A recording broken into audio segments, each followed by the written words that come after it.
today on the Chat and Chew Show. Your motivation is still going like 1, 2, and 3. Let's say it's 7 days. Okay. Let's say it's a week situation, right? So day 1, day 2, day 3, most likely you're feeling pretty good about it. Kind of day 4, you're like, let's mess up. You miss something. You don't work out that day.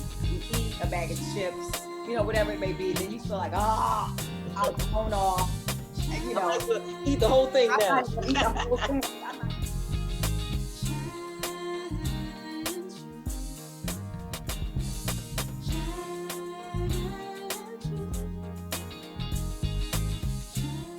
It is Coach AP, Aisha Austin. So good to have you.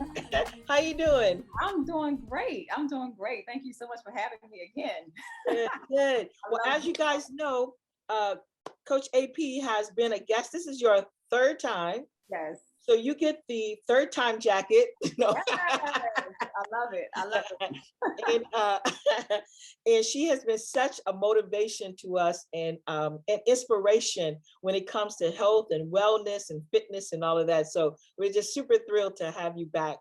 As if you watch our last episode, most of you guys know that Roxanne and I are trying to make health our priority. And we are both, unbeknownst to each other, we're doing, I don't know if you are familiar with this, intermittent fasting. Are you familiar with that? Yes. Okay. And so I think Roxanne's probably been going about 6 weeks or so. Okay. It's probably been close to a month for me. And I find that it's been one of the easiest things that I've ever had to do. So I do eat for 8, in an 8-hour window and then fast for 16 hours. And it's been going really well. I've lost some pounds, so I'm thanking God for that. Thank God.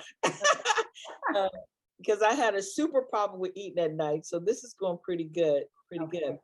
But I wanted to talk to you today, Coach AP, because this is what I know has been my problem. And I'm sure a lot of people listening, you start out with a bang.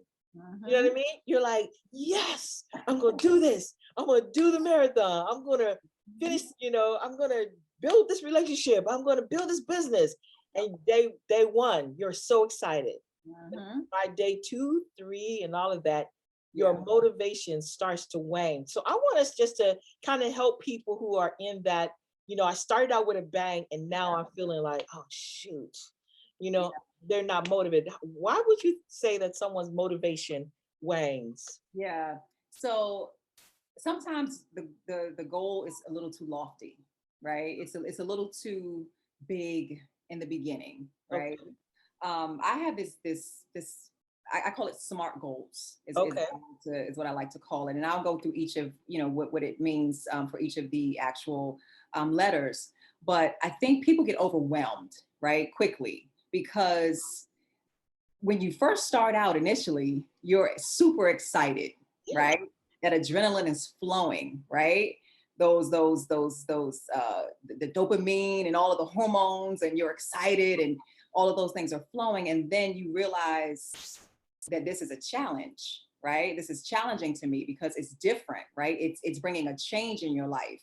And oftentimes change is, as we know, is hard, right? And so, yes, we start out very motivated and then we lose that motivation along the way because we realize that it's more challenging than we thought. So before you go ahead, tell us what would be considered like a big goal, like what is too big, you know what I mean? Yeah. So let's use something that's very practical. Weight loss, right? Okay. Now, as we know, if we don't put in the work, we're not going to get the results, right? That's just as simple as that, right? And so, but with that, sometimes we can, and I talked about this in a prior video with you ladies, we can be so stuck in our head about certain things, right? Of what we think is going to happen. But when we actually do it, it's completely different than we thought, right? So in my mind, let's say I want to lose weight, right? Now I'm looking at my refrigerator and I'm like, I got to throw all this food in the trash because I really want to lose weight. So that's my goal, is to lose weight. Yeah. I'm going to starve myself to lose weight. I'm going to start eating lettuce only to lose weight. But not realizing that there are certain strategies that we have to put in place in order to lose weight, right? You have to exercise, absolutely. You have to make sure that you're getting the proper rest, right? You have to make sure that you're getting the proper nutrition. Mhm. So me starving myself is not going to make me lose weight. It's going to make me sick, right? Right. So with that, we have to understand those goals have strategies. Yeah. So would a big goal then be like, let's say I did want to lose like 10 pounds. Would a big goal be like, well, I'm gonna lose it by this weekend? Is that too big? That's too big. It's Okay. unrealistic. That's the Okay. thing. It's unrealistic, Okay. right?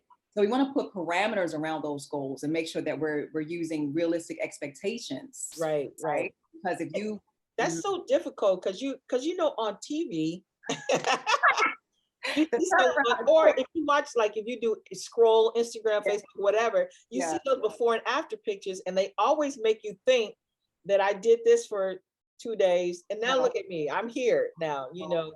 So what you're saying a lot of times that your motivation can wane because your goal is just way too big and unrealistic. Right, too big and Okay. unrealistic, and we're comparing ourselves to someone else. Yeah. Right, what their goals were. We have to make Yeah. sure we stay in the lane of what our goals are. Yeah. Right. Yeah. So when I had my son, I got up to 212 pounds with him because he was a 10-pound baby, Oh my, 3.5 inches long. good Lord. So I basically gave birth to a 3-month-old, but to God be all the glory. So I got up to 212 pounds, right? And so it took me a while to get out of the 200s, right? And to then be in the 190s and so forth and so on. And that was months, right? Let's say 6 Okay. months of me getting Wow. out of the 200s back down to the 190s and then, to the 180s. But I had a strategy in place, Okay. right? Because I knew that this was a goal that I wanted to do. So I gave myself about 6 months.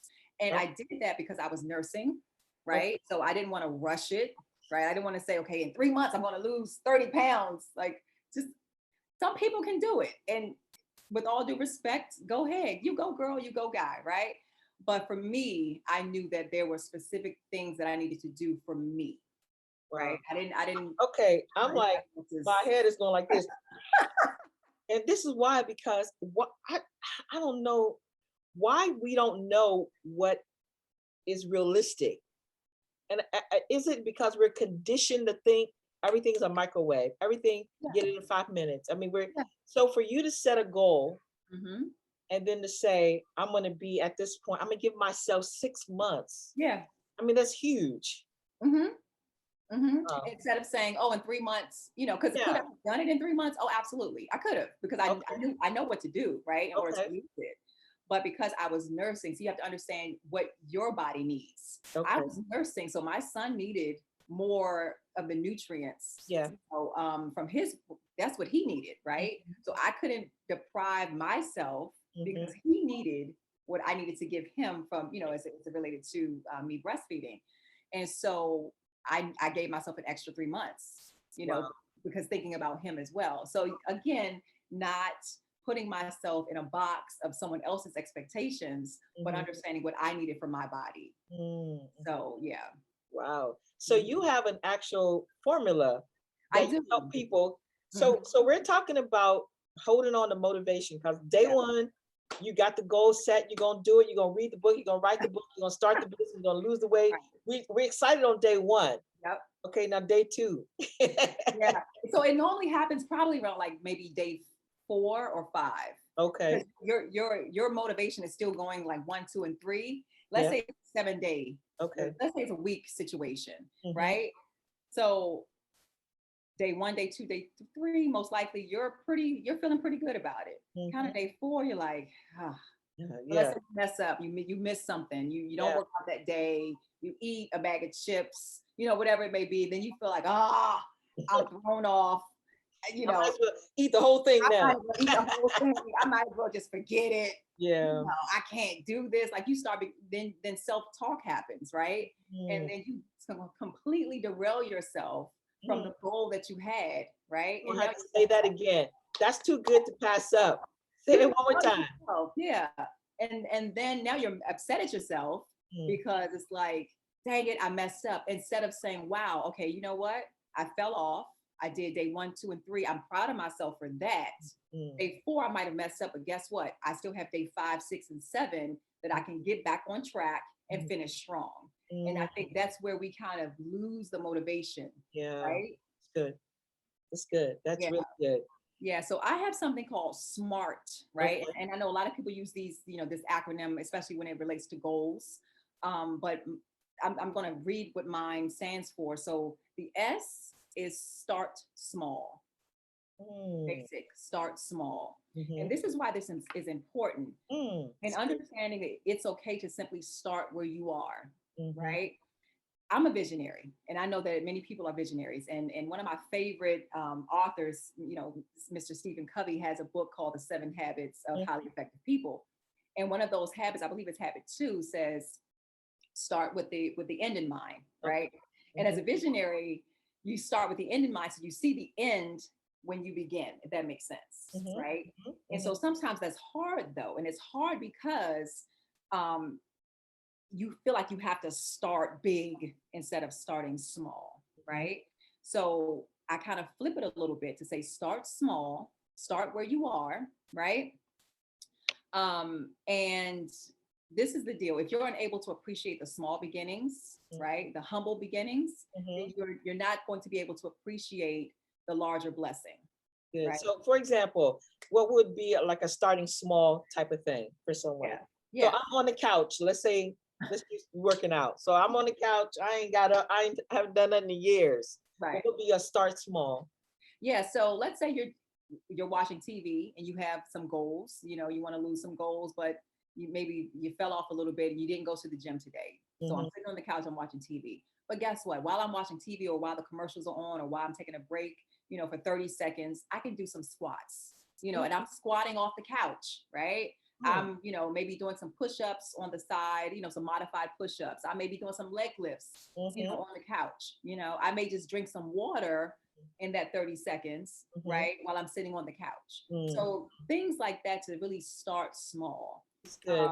And, You and know, it made me think of to this that a lot of times because we are, like you said earlier, comparing ourselves to other people who are out there running a marathon, yeah, think that starting small isn't good. But I right. think if we can change our self-talk and say, that was good. Yes. That Yes. that's good that you did 10 squats or whatever, as Yes. opposed to like, that's all, you know what I mean? How we talk Right. to ourselves terribly. But Yeah. Yeah. That self-talk is so important. oh my. It's so vital, right? With what we verbalize and also what we think in our own minds about ourselves. We cause our own internal conflict when we begin to just kind of go back and forth with ourselves and Yeah. beat ourselves up. Yeah. We Yeah. have to stop that. We have to, in turn, say, you know what? Like you said, Betty, hey, I didn't do, maybe I didn't do 50, but I did 15. And you know Mhm. what, girl, I'm proud of you for that. Like Yeah. I do a lot of self-talk for myself. I'm like, Yeah. girl, you did that thing today, okay? Yeah. Yeah.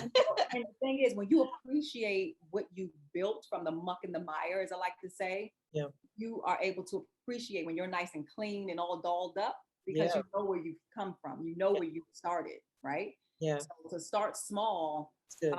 you appreciate that just a little bit better, and you have people that are looking, looking at you, looking at your journey, looking at your life, and like, man, if she can do it, then Yeah. I can do it too. Yeah. Yeah. So it's very relatable as well. Yeah. Yeah. I like that. Start small. Okay. Start What's the next small. one? The second one is manage your mindset for M, manage your mindset. And so here's the deal. Peace. Peace. Okay. Peace, be still and know that he is God. That's But right. peace is important. And why is it important? Because where there is peace, there is focus. Mm, You ever think to yourself that when you're anxious or when you're emotional, you can't think. There is no clarity, right. right? Everything is so bunched up in your brain. Everything is, extra emotional. You get emotional over the smallest thing, right?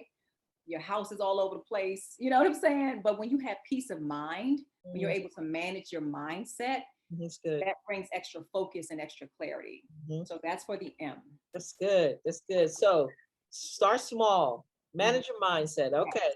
The A is access your assets. Okay. Access your assets. Okay. Here's the deal with that. There are some things that are assets and there are some things that are liabilities. Mm, So you have to figure out which one is which, mm, okay? Because you can put a whole bunch of energy into a liability and mm. it ends up turning your entire motivation and your whole goal into something that it never should have been. So if an asset of mine is creativity, Yeah. when it comes to trying to reach my goals, I'm going to allow myself to be creative to reach them. It doesn't have to always look like how somebody else is doing Absolutely. it. I Yep. can be creative in doing it, like the sit-ups or the what do you call the squats for Right. the commercial. Right. Exactly. So Exactly. I can think of other things, that so I can be Yeah. creative. Okay, I like that. Yeah, That's so good. yeah, another example is like, so let's say, you're wanting to write a book, Mhm. right? And so you're trying to, okay, I want to write this book in 30 days, Mm, right? But let's say you have not really tapped into your asset of your creativity yet. So mhm, you have the idea, mhm, right? And you also have the goal, but mhm. you haven't put forth the work in order to make it happen. Yeah, yeah. But you have to first get that asset Mhm, stable and, mhm, and understand what you're working with within yourself in mhm. order to then put it out to somebody else. Good, good. Otherwise it becomes premature, Mhm. right? So That's good. I yeah, like that. That's good. All right, small. Manage your mindset. yes, Access your access, assets. yes, yes. Because some things are assets and then some things are liabilities. You Abilities. have Got to it. realize what's your asset within yourself. Mhm. Some things you can control and some things you can't, Can I right? add this? That Yeah, some people are assets and then some people can be liabilities. absolutely. When it comes to like goal setting, if I'm hanging around people who are not like-minded, trying to progress, Yeah, it can become a liability to me. If I'm absolutely. trying to stop drinking, smoking, be a better person, I need to be around people who that is the way that they manage their lives too. Absolutely. Your friends determine your direction. I love it. Absolutely. So if that's another one that you could think of, your what can be a liability in your life and an asset. I love it. Absolutely. You're trying to lose weight, don't go to with your friends to the buffet every week. That ain't gonna help you. Listen, you setting yourself up for failure. That's what's Right, right, setting right. yourself up. Yeah. It's good. Um, so the next for the R is remain resilient. Mm, Remain resilient. mhm, So my thing is to try your best to keep pressing forward even in the midst of the no, mm, because the no is going to happen. mhm. Okay. I remember when I had just graduated in undergrad and I was on that 5-year plan, right? I was, Yeah. some of my friends were the magna cum laudes and the Mhm. summa cum laudes. I was the thank you laude. Okay. I was thank you laude. I had that 5-year plan and Right, right. I had kind of struggled through a little bit, but I was that little engine and I pressed my way. But I remember that I had a professor that basically told me that in sad to say but true, that told me that in my own words that it would be a struggle for me, after I graduated because I didn't do so well, with some of my studies. And my biological mother had passed away, during that time, and I just had a lot going on and almost dropped out of school, and Yeah. I still kept pressing forward. So it took me 5 years. So I remember our commencement speaker. Now I don't remember his name. I don't remember what he looks like. Mhm. He said this one phrase, this statement, and he said, never accept or never take a no from someone who wasn't authorized to give you a yes in the first place. Mm. And as I sat there, Betty, I was tearing up, and I was proud of myself because I did it, and I was the Did first it? in my generation to have, to finish Mhm. a degree at that time. And when he said that thing, the thing resonated with me so heavy because I thought about that professor that told me that I would not be able to do Mm. it, right? It was, Mhm. and he was my advisor at the time too. So he said Oh, my. no for me to graduate, but I had somebody above him say yes. So point being, even in the midst of the no, continue to be resilient, Wow. Mhm. right? So keep pressing forward. So that R is remain resilient. That's good. That's good. Yeah, You can apply that to anything. Like, absolutely. again, our show is about relationships. So if Yeah, you're in a relationship that's struggling, mhm, remain resilient. Like yeah, you can keep praying for them. You can keep loving them. Now we're not talking about abusive, where you need to set oh yeah, boundaries. We're just talking no, about no to minor things. toxicity. No, no Yeah. to the Yeah. toxic. You don't need to add that. That's a liability. Right, exactly. Yeah, remain resilient. I like that. And it goes back to managing your mindset too, because if you tell yourself like you can do this, like on my refrigerator, I usually put notes to myself. And right now, the note that I have on there is every day, girl. Like, do it every day. I love Like, that. whether it's a good day, a bad day, rain and snowing, I feel like it or not, I'm an everyday girl. You just Yes. do it every day, every day, every day, you know. I love But that. yeah, I love that. Remain resilient. Good. Yes. And the last for the T, talk truth and treasure transparency. Hmm. Talk truth Mhm, and treasure transparency. mhm, This is why that's important, because when you're setting goals and when you're motivated, it's hard to do it by yourself, mm. right? So when you talk truth to someone now, I'm speaking specifically to someone that you feel comfortable with in a safe space, Okay. right? Not just blasting all your information out. Right. Talk about that. Girl, don't do that. Don't do that, girl. Right. But when you feel comfortable with someone where you're able to share, right, Mm-hmm. your heart, your goals, your motivation, your mindset in a safe space, that's you talking your truth. So you're talking it out, because sometimes when you keep it in your head, Yeah. that's not necessarily the greatest thing to do, right? Because you're the only one that knows. You begin to self-doubt yourself. You begin to lose your own motivation. It's just a lot that can come with that when you keep it in your head. So it's good to share it with someone else, Yeah. so that way they can throw it, send it back to you and say, hey girl, did you start that chapter of that book that we talked about last week? Right. And so you're talking your truth. Mm-hmm. The treasure transparency, this is the kicker with that. Constructive feedback from the person that you're talking your truth to, right?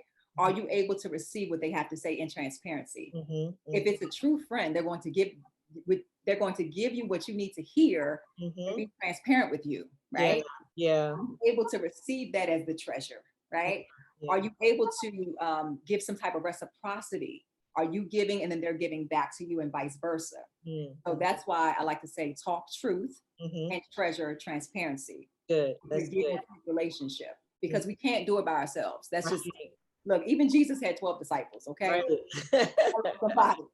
So it's important, right, that we share those goals and that motivation. And you never know how it's going to motivate somebody else too. And so you motivate each other together, right? Yeah, I love that.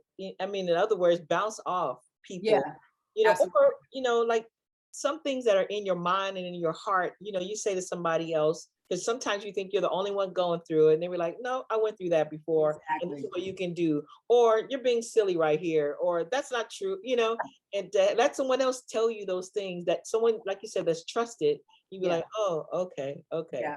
So I'm going to recommend for everybody who's listening, get somebody in your life that you can bounce stuff off or talk to them, and again, not like blasting all your business at the grocery store. To the stranger in the aisle. Right. But that's funny. That's how ladies do though, I was at the track the other day, and this lady comes up to me and she's like, hi, how are you? We just start talking, and we talk because the kids were there playing, her kids and my boys. And we're there talking for probably like an hour and a half. And we're just talking about, how ladies do everything. When I have my babies, or when, Right. And I'm telling you, I had just met her, but she felt like an old friend to me. And I was able to say some stuff, and she was able to say some stuff that really, I mean, she had me crying. She was crying, Yeah. I love those kind of relationships, but you need someone in your life that you can say, hey, what about this? Or what do you think about this? Or, kind of thing. And this stranger was that for me, Absolutely. but Those you need authentic that. moments. Yeah. Yeah. I call them the God moments, right? Yeah. Orchestrated God moments. Because sometimes, like you said, sometimes you need those moments in that moment. Yeah. Right. So Yeah. I love it. Yeah. Well, this was fantastic. So you want to keep your motivation going, you need to have some smart, did you call it goals? Smart goals. Okay. Smart goals. Yep. And say what each one of them were again. Sure. So SMART goals. So the S is to start small. The M is to manage your mindset. The A is access your assets. R, remain resilient. And the T, talk truth and treasure transparency. Good. I like that. I almost thought you were going to say talk trash. No. Yeah, this is so good. Good.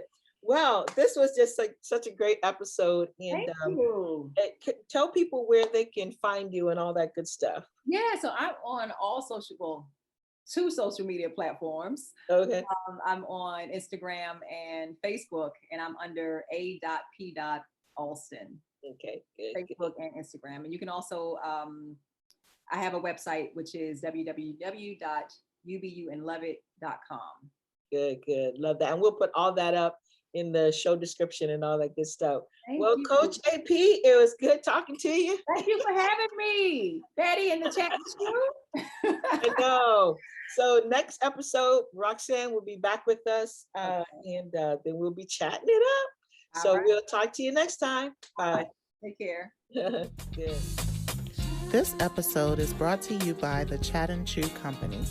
Host Betty Jones, co-host Roxanne Brew, producer Vanessa Outland, and music by Elwood Jones.